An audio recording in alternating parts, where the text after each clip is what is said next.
কিন্তু আপনি অনশনটা ভাঙলেন হচ্ছে বিএনপি নেতাদের কথায়। বিএনপি নেতারা আপনাদের কি আশ্বাস দিল? বিএনপি কি আশ্বাস দেওয়ার ক্ষেত্রে মানে তারা তো ক্ষমতায় নাই, মানে বিএনপি নেতা জনাব সালাউদ্দিন আহমেদের কথায় আপনি অনশন কেন ভঙ্গ করলেন? মানে তারা কি আপনাকে আশ্বাস দিল যে ঠিক আছে আপনি অনশন করছেন, আমরা ক্ষমতায় আসলে আপনাকে কোনো কিছু একটা ব্যবস্থা করব, ওরকম কিছু? খুব ভালো বলেছেন। দেখুন, বিএনপি যে সকল নেতৃবৃন্দকে নির্বাচনের জন্য বিভিন্ন আসন ফাঁকা রেখেছে, আমি মনে হয় তাদের আপনার হলো চেক লিস্টের মধ্যে নাই। ঠিক আছে, সুতরাং তাদের কাছ থেকে অনেক বেশি ফেভার চাওয়ার বিষয়ে আমি বারবার বলে আসছিলাম, আমরা একটা মার্কা চাই, যে মার্কা নিয়ে নিজেরা নির্বাচন করতে চাই, আমাদের বন্ধুরা করতে চাই। এবং বিএনপির যে বিষয়টা এনেছেন যে বিএনপি এখানে করে দেবে কিনা, প্রথমত আমি আপনার হলো এখানে খুব করে চেয়েছিলাম যে কোনো রাজনৈতিক দল এসে চাপ সৃষ্টি করে আমার নিবন্ধনটা নিয়ে দেখে, আমি চাইনি। ঠিক আছে, এবং ইলেকশন কমিশন থেকেই বারবার একটা কথা বলেছিল যে আমাদেরও ভুল হতে পারে, আমাদের অফিসাররাও ভুল করতে পারে, তারেক চাইলে আপিল করতে পারে। ঠিক আছে, এই বিষয়টি আমাকে সালাউদ্দিন ভাই প্রথমে এসেই বলে, তোমাকে তো আপিল করার সুযোগ দিয়েছে, তুমি আর কত নিজের কষ্ট দিবা। ঠিক আছে, আর হলো আমি আসলে হতবিহ্বল হয়ে গিয়েছিলাম। সালাউদ্দিন ভাই আসছে, তো আমি তো ওনাকে অনেক রেসপেক্ট করি, তারপরে রাজনৈতিক কারণে অনেক বিষয়ে আলোচনা পরামর্শ ভাইয়ের সাথে হয়, বড় ভাইয়ের মতো। উনি আসছে, ওনার আশেপাশে যে শক্তিমান মানুষগুলো আছে তারা মুহূর্তের মধ্যে আমাকে উঠে অ্যাম্বুলেন্সে পুরাই দিল, আমি বুঝে ওঠার আগে। ঠিক আছে, মানে এইটাও প্রায় বুঝাই গেল। জনাব তারেক রহমান, আপনাকে ধন্যবাদ।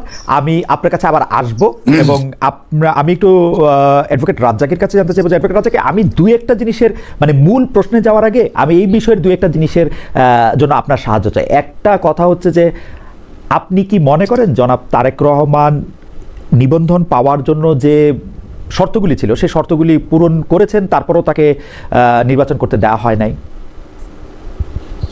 বা সরি নিবন্ধন পাইতে দেওয়া হয় নাই? মানে আপনি এটাকে কিভাবে দেখছেন? ধন্যবাদ খালেদ ভাই আপনাকে এবং তারেক। আপনাদের দুইজনের সাথেই আমার এই দেখা হইলো মুখোমুখি পর্দায়। তো যাই হোক, আপনার দর্শক শ্রোতা সবাইকে শুভেচ্ছা। ইনফ্যাক্ট তারেক যে কথাগুলো বলল তার ভিতর সে নিয়ম মাফিক সবকিছু করার চেষ্টা করছে এবং কিছু অফিস তারা ভিজিট করছে, যেটা যেভাবে করা দরকার। কোথাও কোথাও যায়নি, আবার কোথাও কোথাও থাকা সত্ত্বেও বলছে যে no no no column fulfil করে দিতে তারেকের বক্তব্য।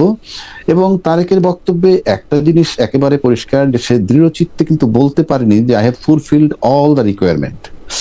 মানে একেবারে 100% বলতে যা বোঝায় সেখানে সে বলছে যে হয়তো হয় নাই। আর টোটাল বিষয়টাই in between the demand of the election commission এবং তার নিজস্ব প্রস্তুতি, দুয়ে মিলে। এখন নির্বাচন কমিশনের শর্ত সে পূরণ করবে।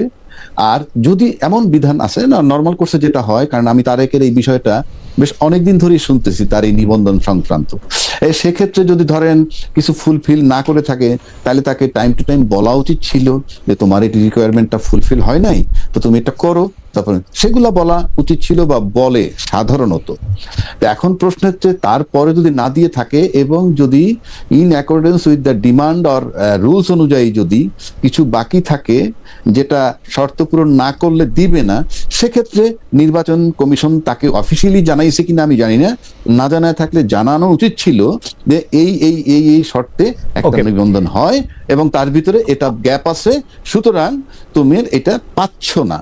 যদি না পেয়ে থাকে তখন ওই ডিমান্ড, তখন সে যেহেতু অনশনের পথ বেছে নিছে, তার সাথে একটা তার বিনয় প্রকাশ পাইছে যে হ্যাঁ, যে তার রাজনীতি করতে একটা ইচ্ছুক, প্লাস সে একটা রাজনৈতিক দল হইতে ইচ্ছুক, কোন দলের সাথে সম্পৃক্ত হইতে ইচ্ছুক না। সেক্ষেত্রে সে একটা বিনয়ের একটা মানে বিনয় তৈরি করে পেতে চেয়েছে সে অনেকটা। আপনি তো আমি আপনাকে শুনি, আপনি তো রাজনৈতিক বিশ্লেষকও বটে। আপনার কাছে কি এরকম মনে হয় যেহেতু জনাব তারেক ক্রমাগতভাবে এনসিপির বিভিন্ন দুর্বলতা, সেটি উনার কাছে প্রমাণ আছে কি প্রমাণ নাই সেটি আমি জানি না, বলে থাকেন, সরকারের সাংঘাতিক সমালোচনা করে থাকেন, জামায়াত ইসলামের এগেনস্টে একটা অবস্থান নিয়ে থাকেন, সেই জন্য কি উনার নিবন্ধনটা ঝুলে গেল? কারণ উনি যেটা তুলনা দেন যে অমুক অমুক পার্টি আসলে উনার চেয়েও কম অফিস নিয়ে কম ইয়ে করে নিবন্ধন পাইলো। আপনার কাছে কি এরকম মনে হয় যে উনি কি আসলে এনসিপির বিরুদ্ধে ওনার একটা অবস্থান, জামায়াতের বিরুদ্ধে একটা অবস্থান, সরকারের বিরুদ্ধে একটা অবস্থান, এইটার কারণে উনি নমিনেশন মানে সরি এই যে বারবার নমিনেশন বলতেছি, মানে নিবন্ধনটা পাইলেন না? এটা কিন্তু এটা কিন্তু আমার কাছে, আমি যদি বলি এটা হাইপোথেসিস হবে, কারণ এটা পিওরলি এটা আমার পক্ষে বলা খুবই কঠিন। এই কারণে আমি কি করে বলবো এটা একমাত্র, যেমন ধরেন এই যে আমরা একটা কথা বলি যে জুলাই চেতনা ধারণ করে কারা, ফর এক্সাম্পল এই যে জুলাই চেতনা ধারণ করে কারা, এটা নাম্বার 1 যে ব্যক্তি ধারণ করেন তিনি, নাম্বার 2 এই ব্যক্তি যে ধারণ করেন এটা যারা বিশ্বাস করে। দুইটা ব্যাপার এখানে। আমি যেমন ফর এক্সাম্পল তারেক জুলাই চেতনা ধারণ করে, এটা তারেকের বক্তব্য ধরে নিলাম আমি, সে ধারণ করে। আর ইন এডিশন আমি যদি বিশ্বাস করি যে সে জুলাই চেতনা ধারণ করে, তাহলে দুয়ে মিলে সোনায় সোহাগা। এখন জামাতের কারণে পাচ্ছে কিনা এটা ফিল করবে কিন্তু তারেক, এবং এনসিপি বিরোধিতা করে সেজন্য কিনা সেটা ফিল করবে তারেক, সরকার তার বিরোধিতা করে কিনা ফিল করবে তারেক। আপনার পিছনে ডক্টর অ্যাডভোকেট রাজাকে, আপনার পিছনে অনেকগুলি বই দেখতে পাচ্ছি। এই আইনের বইয়ের মধ্যে কিন্তু সার্কামস্টেন্সিয়াল এভিডেন্সটা একটা বড় জায়গা নিয়ে আছে। আমরা যদি দেখি যে পৃথিবীতে আসলে কোইন্সিডেন্স বলে কিছু হয় না, মানে এমন যদি হইতো যে তারেক সাহেব আসলে এনসিপির সাথে তার অনেক বন্ধুত্ব, জামায়াতের সাথে তার অনেক ভালো সম্পর্ক, তারপর এটা পাচ্ছে না, তাহলে কিন্তু এই প্রশ্ন আলোচনায় আসতো না।